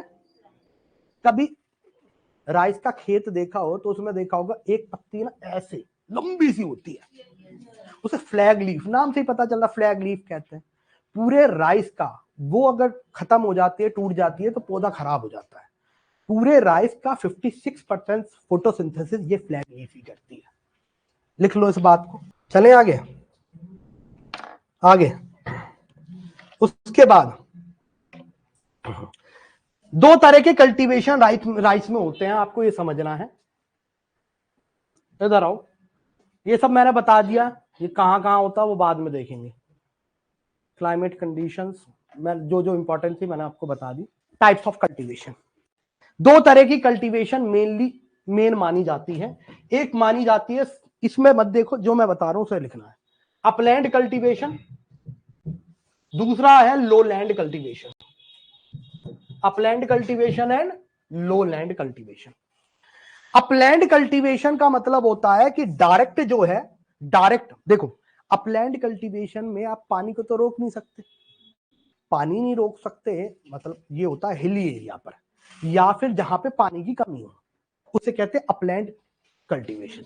ठीक है, और इनका जो कल्टीवेशन होता है ना उसे हिल ही कहते हैं। हिल का मतलब यहां पहाड़ नहीं है, हिल का मतलब वो एरिया जहां पर राइस की खेती हो रही है। एवरीवन हिल में काटा जाता है। अगर ज्योग्राफी अगर आपने पढ़ा हो तो बताएंगे, सर को पता होगा, वो तो ज्योग्राफी से रहे हैं। तो हिल के बेसिस पे से काटा जाता है। तो आप देखो, एक अपलैंड कल्टीवेशन होता है, एक लो लैंड कल्टीवेशन। अपलैंड का मतलब ये नहीं है कि बिल्कुल हिमाद्री ले जाओ उसे, वहां नहीं होगी। तो अपलैंड का मतलब ड्राई एरिया और थोड़ा ऊंचा एरिया। ठीक है, ये है अपलैंड कल्टीवेशन में डायरेक्ट मेथड को यूज किया जाता है, उसमें नर्सरी नहीं बनाई जाती, यानी अलग से छोटा खेत नहीं बनाया जाएगा, और डायरेक्ट जो है राइस की जो सैपलिंग्स है यानी सीड है उसे खेत में प्लफ करके ऐसे छीट दिया जाएगा, ऐसे छीटता रहेगा किसान। समझ में आया? इसे अपलैंड कल्टीवेशन कहते हैं। लो लैंड कल्टीवेशन में नर्सरी बनाई जाती है। तो आपने देखा होगा पानी से लबलबाती एक नर्सरी होगी, नर्सरी में जब जर्मिनेट हो जाएंगे प्लांट्स तो उन्हें शिफ्ट किया जाएगा मेन खेत में। देखा, ये नर्सरी इसलिए बनाई जाती है कि राइस को हम खरपतवार जो होती है वीड राइस के साथ उग जाती है। नर्सरी में ये बीज बिल्कुल पास पास होंगे तो खरपतवार के लिए कंपटीशन पैदा करेंगे, वीड के लिए आपस में, है ना, बहुत सारे हैं। अरे बात है, बहुत सारे कुत्ते लोकल के हैं, आप अपना बुलडॉग लिया यहां पर तो कंपटीशन हो गया ना, आ गए काटने एवरीवन। तो वीड के प्रोटेक्शन के लिए नर्सरी बनाई जाती है। और दूसरी चीज ऑप्टिमम प्रोडक्शन के लिए भी, क्योंकि साथ साथ रहेंगे जल्दी जर्मिनेट होंगे, जो स्टेरिलिटी रेट है वो कम होगा, तो नर्सरी बनाई जाती है और नर्सरी के बाद मेन खेत में शिफ्ट किया जाता है। ये प्रोसेस सबको पता है? तो पता है बेटा? नहीं पता है, कोई बात नहीं, आप बस ये समझो अपलैंड और लो लैंड होता है। चले आगे। अब कुछ अपलैंड के मेथड्स हैं। अपलैंड के मेथड, सबसे पहला मेथड है डायरेक्ट सीडलिंग का, इसे डीएसआर भी कहते हैं, डायरेक्ट सीडलिंग मेथड। ठीक है, DSR also known as broadcasting method. क्या कहते हैं? और also known as direct seedling method. ये सुना होगा आपने, बहुत धीरे चल रहा है भाई नेट। क्या कहते हैं? डायरेक्ट सीडेड मेथड, डीएसआर हो जाए, डायरेक्ट सीडेड राइस, और also known as broadcasting. Broadcasting में क्या करा जाएगा? देखो भाई जल्दी से, अपलैंड कल्टीवेशन के लिए फेमस है, ड्राई एरिया के लिए फेमस है। अभी हमारे यहां जैसे हरियाणा में आपने देखा होगा नर्सरी वाला मेथड ही चल रहा है राइस इंटेंसिफिकेशन का। तो हरियाणा गवर्नमेंट का कहना है और एग्रीकल्चर प्रोफेसर का कहना है कि भैया ये वाला मेथड मत करो, लो लैंड वाला, ड्राई एरिया है ये, यहां पर डीएसआर मेथड चुन लो। अब डीएसआर मेथड क्यों नहीं चुन रहा किसान? डीएसआर पहले समझो, डीएसआर होता क्या है, किस तरह से करते हैं। इसमें खेत को प्लफ कर दिया, खेत को प्लफ करने के साथ बीज को है ना उन टॉलरेंट हर्बिसाइड और इंसेक्टिसाइड से में डाल के बीज को डाला जाता, हर्बिसाइड एंड इंसेक्टिसाइड, और वो उन हर्बिसाइड और इंसेक्टिसाइड जिससे राइस टॉलरेंट है, यानी राइस को कोई फर्क नहीं पड़ रहा, लेकिन अगर वीड आसपास आएगी तो उसे फर्क पड़ेगा। कोई इंसेक्ट या पेस्ट उस पर अटैक करेगा तो उसे फर्क पड़ेगा। तो पहले तो इन्हें ट्रीट किया जाता है इंसेक्टिसाइड और पेस्टिसाइड से। खेत को प्लफ किया गया, खेतों में डाल दिया बीज, और डेडिकेटेड स्प्रिंकलिंग करी, यानी इरिगेशन लिमिटेड करा एवरीवन, और राइस की खेती हो गई। तो इसे डीएसआर कहा जाता है। क्या कहा जाता है? डीएसआर। ठीक है बेटा एवरीवन, आ जाओ नेक्स्ट। तो हरियाणा गवर्नमेंट किस पे फोकस कर रही है? डीएसआर मेथड पे, also known as broadcasting rice method. आगे चले एवरीवन, इसमें ट्रांसप्लांटिंग की नीड है? नर्सरी से ट्रांसप्लांट किया जाता है? नहीं। ठीक है, इससे डीएसआर मेथड से क्या क्या फायदे होंगे? पानी कम लगेगा, नर्सरी बनाने की जरूरत नहीं है। पानी कम लगेगा तो मीथेन कम, क्योंकि राइस का खेत लबालब पानी से भरा रहता है, तो एनारोबिक कंडीशन है, और एनारोबिक कंडीशन होगी तो मीथेन जनरेट कर, वो मिथेनोजेनेसिस बैक्टीरिया मीथेन जनरेट करेगा, तो मीथेन को हम रोक सकते हैं। दूसरा वाटर स्कैरसिटी वाले एरिया के लिए बेस्ट तरह का मेथड है डीएसआर एवरीवन। तो this is your DSR method. चले आगे। अब हरियाणा में किसान क्यों नहीं करना चाह रहा इसे, बताओ भाई। उपज भाई 1 हेक्टेयर में, चलो छोड़ो ये डेटा छोड़ते हैं वरना बहुत ज्यादा हो जाएगा। तो this is DSR method. Next तरह का मेथड, ये नहीं खोला था हमने, देखो ऐसा होता है डीएसआर। करते हैं किसने किसान, लेकिन प्रोडक्टिविटी इतनी ज्यादा नहीं है। सरकार तो कहती है प्रोडक्टिविटी होगी, लेकिन प्रोडक्टिविटी इतनी ज्यादा नहीं है। रुक जाओ, इसे तो देखना चाहिए आपको बेयर की। Wherever life exists, there is water. It's part of every one of us and all that we eat. Water is our most precious resource, but it is finite. And there, we know every drop counts. And so does every seed a farmer plants. Rice is a staple crop that sustains half of humanity, and its production will need to increase by 25% over the next 2 decades to feed the world's growing population. So we must find ways to grow it more sustainably if we are to protect the planet. Direct seeded rice, a cultivation practice where rice seeds are sown directly into fields rather than transplanting rice plants into water, is improving production for smallholder farmers and nature alike. And it's part of our journey toward regenerative agriculture practices, where we aim to produce more with less and restore more. When farmers grow transplanted rice in paddies, they flood their fields to help the crop thrive and to control weeds. But this method comes at a cost. Rice uses around a third of the planet's freshwater resources, and the bacteria that live in these waterlogged fields create 12% of the world's methane emissions. Flooding of the paddy fields also depletes soil nutrition and causes erosion. What's more, this method requires they can earn credits for reducing emissions. Direct acres and the direct seeded rice practice will have a positive impact on the life of smallholders that stretches far beyond the fields. By 2030, Bayer plans to bring direct seeded rice to 1 million hectares, supporting 2 million smallholder farmers in India through the Direct Acres program. We do this to save water, to protect and 1 kilo rice gives us. उगाने में जो next method हम देख रहे हैं, जिसे हम transplanting method कहते हैं, 1 किलो राइस उगाने में 3 से 4 हजार लीटर पानी लगता है। कितना? यानी 1 किलो राइस बासमती का आप पैकेट खरीदते हैं तो 3 से 4 हजार लीटर ऑफ वाटर उसने लिए हैं उगने में। Can you understand?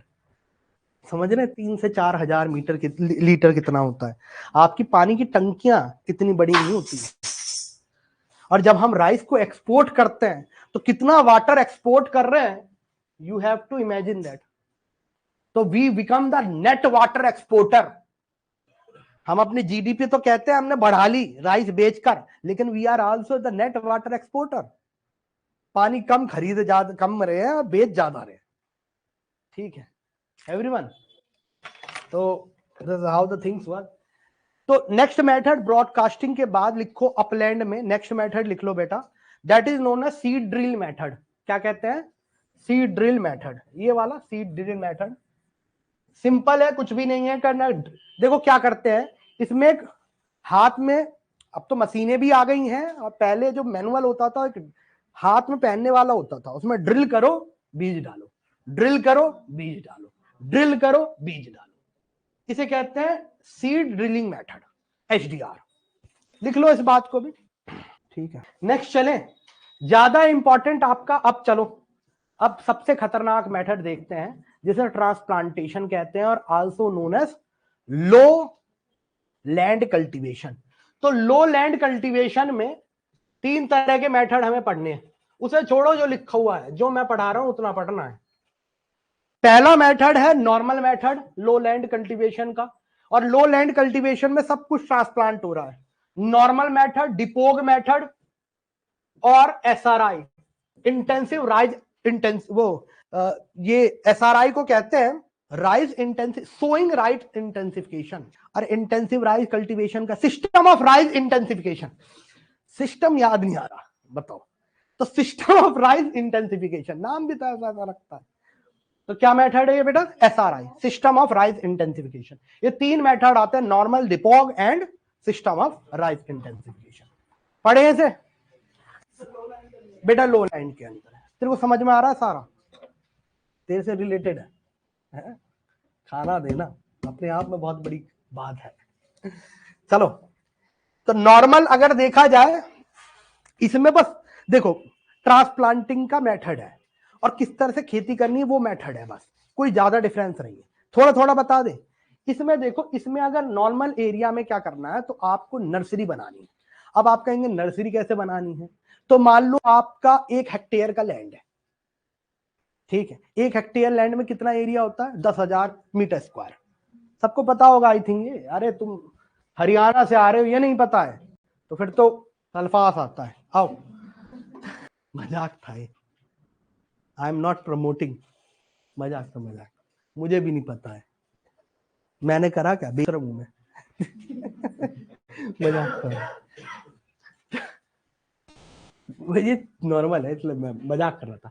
तो नॉर्मल अगर मेथड देखें तो जितना एरिया, मान लो 1 हेक्टेयर है, तो 1 हेक्टेयर के 1/10 को नर्सरी बना लो, ठीक है। यानी 10,000 स्क्वायर मीटर में अगर 1 हेक्टेयर है तो कितना एरिया आपको नर्सरी बनाना पड़ेगा बेटा, 1,000, 1/10, 1,000 को नर्सरी बना ली। उसके बाद यहां पर क्या करा, पानी को लबालब करा, यहां पर बीज पहले प्लफ करें, फिर बीज फेंक दिए। इसमें बीज फेंकते ही जाते हैं, तो मैं कौन सा कहूं, फेंक ही जाते हैं बीज, ऐसे फेंकता है ना किसान। फिर इसे 25 से 30 दिन बाद जब ये जर्मिनेट, छोटी छोटी इतने छोटे छोटे पेड़ निकल जाएंगे ऐसे, उसे फिर पेड़ों को लेकर दूसरी जगह ट्रांसप्लांट कर देना है, जो मेन खेत है। यानी 1/9 एरिया जो बचा है, 1/9 एरिया भी फ्लडेड रहता है। तो आप कहेंगे नर्सरी क्यों बनाई गई है, वीड के लिए, वीड कंट्रोल के लिए, दूसरा ऑप्टिमम सीडलिंग्स के लिए। एवरीवन, तो इसे कहते हैं नॉर्मल लो लैंड कल्टीवेशन। नेक्स्ट चलते हैं बेटा डिपोग मेथड में। क्या हुआ, ये सब लो लैंड सारा ट्रांसप्लांटिंग मेथड है बेटा। 3 मेथड आते हैं ट्रांसप्लांटिंग में, एक नॉर्मल मेथड, एक डिपोग मेथड, एक SRI, system of rice intensification. Everyone, dapog में क्या है, ये बस टाइप है कि नर्सरी कितने में बना रहे हो, उसका टाइप है। अब डिपोग मेथड में क्या होगा, जो आपने नर्सरी बनाई थी ना बेटा 1/10, इसमें नर्सरी खाली 30 मीटर स्क्वायर की बनाई जाती है, यानी नर्सरी बहुत छोटी हो जाती है इसमें। तो छोटी हो जाएगी तो पानी कम लगेगा, लेकिन पानी के साथ आपको है ना, देखा जाए तो यहां पर बीज बहुत लगेंगे, ठीक है। दूसरी बात, डिपोग मेथड में अगर देखा जाए तो 30 मीटर स्क्वायर एरिया में आप लगा रहे हो, तो वो पैदावार नहीं होगी जो इसमें होगी, ठीक है। तो डिपोग मेथड कहते हैं 30 मीटर स्क्वायर को, और उसके बाद 30 मीटर स्क्वायर में 11 से 14 दिन बाद, सो ऑब्वियस है इतने सारे पेड़ एक जगह तो रहेंगे नहीं, तो इससे पहले ये 25 से 30 दिन बाद ट्रांसप्लांट करना है, ये पहले ही 11 से 14 दिन में ही ट्रांसप्लांट कर दिया जाता है। एवरीवन, चले, डिपोग मेथड पढ़ लिया। तो नेक्स्ट आ जाओ SRI, system of rice intensification. तो SRI मेथड में उसमें 1/10 हो रहा है, डिपोग में कितना हो रहा है 30 मीटर स्क्वायर। यहां पर 100 हो जाता है, यानी 1 हेक्टेयर का लैंड है तो उसका 100 यानी 100 स्क्वायर मीटर खाली। समझ में आया? फर्दर यहां पर डिपोक से भी कम 12 दिन में ही ट्रांसप्लांट कर दिया जाता है। और पैदावार की बात करें तो अगर सीड की बात करें, क्योंकि राइस इंटेंसिफिकेशन का तरीका है, तो पर हेक्टेयर में 5 किलो सीड चाहिए होती है। वो सब छोड़ो तुम, लेकिन सिस्टम ऑफ राइस इंटेंसिफिकेशन में एरिया कम हो गया, दिन कम हो गया। एवरीवन SRI कहते हैं इसे। ठीक, प्रोडक्शन SRI में ठीक होता है, क्योंकि बात ये है ना, हमने नर्सरी से जल्दी ट्रांसप्लांट कर दिया, लेकिन अब एक प्रोडक्शन तो इसमें ठीक ही है SRI में, लेकिन नर्सरी में आपके ज्यादा लागत नहीं लगी ना, तो सिस्टम ऑफ राइस इंटेंसिफिकेशन कहते हैं। समझ में आई बात? चलें आगे। तो ये हमने अपलैंड, एक बार जल्दी से रिवाइज करा दो। अपलैंड में सबसे पहले क्या पढ़ा? ब्रॉडकास्टिंग। ब्रॉडकास्टिंग में क्या होगा बेटा? डायरेक्ट सीडिंग मेथड भी कहते हैं। उसके बाद हमने देखा था सीड ड्रिल। सीड ड्रिल में क्या करेंगे? ड्रिल कर करके सीड डालते हैं। फिर लो लैंड कल्टीवेशन कह रहे थे। लो लैंड कल्टीवेशन में सबसे नॉर्मल मेथड, नॉर्मल मेथड में नर्सरी कितने की बनेगी? 1/10 की बनेगी। और उसके बाद कितने दिन में करेंगे? 25 से 30 दिन। फिर डिपॉग मेथड। डिपॉग मेथड में कितना होगा? 30 मीटर स्क्वायर। कितना ही बड़ा खेत हो, 30 मीटर स्क्वायर। कितने दिन में करेंगे? 11 से 14 दिन। इसके बाद आ जाए SRI, system of rice intensification. इसमें कितनी नर्सरी बनाएंगे? 100। ठीक है। और कितने दिन बाद ट्रांसप्लांट कर देंगे? 12 दिन बाद। बहुत अच्छा, बहुत अच्छा। चले नेक्स्ट आओ। अब एक दो मेथड और है बेटा, जो सबसे फेमस मेथड है, एक मेथड और है, उसे एक्वाकल्चर मेथड कहते हैं। इंडोनेशिया का मेथड, जापानी जितना फेमस नहीं है जितना एक्वाकल्चर है। एक्वाकल्चर में क्या है, जैसे आपने देखा हो खेत, अब राइस को 5 सेंटीमीटर खड़ा पानी चाहिए। कितना? तो कोई मजाक होता है क्या? 5 सेंटीमीटर खड़ा पानी चाहिए, स्केल पे नाप लो, इतना बनेगा 5 सेंटीमीटर। अब 5 सेंटीमीटर खड़ा पानी चाहिए, तो बात यह है ना, इसमें हम मछली पालन भी तो कर सकते हैं, और मछली का जो एक्सक्रीटा निकलेगा वो राइस के लिए नाइट्रोजन प्रोडक्ट है, देखा जाए तो उसके लिए फर्टिलाइजर का काम करेगा। तो राइस के साथ एक्वाकल्चर प्रमोट करना, इससे इस कल्चर को इंडोनेशिया बड़ा करता है। ठीक है, इंडोनेशिया के जो आप एक्वाकल्चर है, ये देखो बड़ा फेमस है एक्वाकल्चर इन इंडोनेशिया। ठीक है एवरीवन, तो ये भी आपको याद रखना है। हाँ, क्यों कर देंगे? मछली है, सार्क नहीं डालना है। इतनी सी लेकर वो तो मैं तो बहुत बड़ी बता रहा हूं, इतने से लेकर सेक्टर 14 से भी बड़ी बड़ी मछलियां हैं। वेल वो मछलियां थोड़ी ना, वो मैमल है। वो तो मछलियों के बेस में, साधु के बेस में बदमाश है। समझ में आया? चले, मछली बता रहे उसे, जाओ उसके आगे बताएगी कौन सी मछली है, वो पकड़ लेती हो ऐसे, उसे पकड़ के दिखाओ। जापान वाले उसे भी पकड़ लेते हैं, खा जाते हैं। अरे वेल को कौन खाता है यार इतनी बड़ी, और खाते कैसे हैं? अजीब नहीं लगता? जापान के लिए, जापान मछलियों को ना मारे, पैसिफिक ओशन और साउथ चाइना सी में, इंक्लूडिंग जापान सी में वेल की पॉपुलेशन कम ना हो, क्योंकि बहुत कम हो गई थी जापान के वेल मारने से। इंटरनेशनल वेलिंग कमीशन आया कि भैया छोड़ दे इसे। ऐसे ऐसे लोग हैं ना, कसम से। इंडिया इस चीज में बहुत अलग है। मतलब आप देखो, जो हमारा वेजिटेरियन कल्चर है, और नॉन वेज में भी सभ्य नॉन वेज है। ऐसा नहीं कि कुछ भी खा लेना, नॉन वेज भी हम खाते हैं। तो ऐसा नहीं चिपकली मार दी तो मतलब गलत तो है ही बेटा। अब उसमें दिखने में अच्छा, हाँ ठीक ठीक। आ जाओ नेक्स्ट आओ। चले बेटा, चलिए अब प्रैक्टिस सीजन, सोइंग टाइम कब कब उगाया जाता है, एक बार लिख लो, जल्दी से चलते हैं फिर। सोइंग टाइम, सोइंग टाइम देखा जाए तो ये एक तो प्री खारिफ पीरियड में उगा सकते हैं आप, यानी प्री खारिफ पीरियड का मतलब है मई जून, जिसे ऑटम टाइम कहते हैं। ठीक है।